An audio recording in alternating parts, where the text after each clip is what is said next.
War, tariff, RuPay depreciation आणि त्याचा तुमच्या पोर्टफोलिओवर होणारा इम्पॅक्ट, यासाठी तुम्हाला all weather mutual fund scheme मिळाली तर कसं वाटेल? ही जी कॅटेगरी आहे ना, ती मार्केटच्या बुल, बेअर आणि कन्सॉलिडेशन फेज मध्ये टिकून राहते आणि याचं नाव आहे मल्टी ॲसेट ॲलोकेशन. एक क्लासिक एक्झाम्पल बघा, एका मोठ्या म्युच्युअल फंड हाऊसची ही एक स्कीम ऑक्टोबर 2002 मध्ये चालू झाली होती, म्हणजेच इंडियन मार्केटच्या सर्वात मोठ्या बेअर फेज मध्ये. पण गंमत माहितीये का, त्या स्कीमनी सिन्स इन्सेप्शन आजपर्यंत 20% CAGR रिटर्न दिला आहे. ते 5 वर्ष या फंडला बुल मार्केटची साथ मिळाली आणि इक्विटी अलोकेशनमुळे या फंडमध्ये 4 चांद लागले.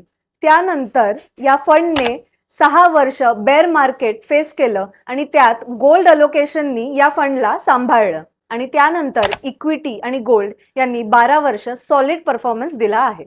सो थोडक्यात काय, मार्केट कसंही असो, हा फंड नेहमीच बॅलन्स्ड राहतो. या फंडचं नाव मी सांगितलं नाहीये, पण तुम्ही ओळखलंच असेल आणि कमेंट्समध्ये मला नक्की सांगा.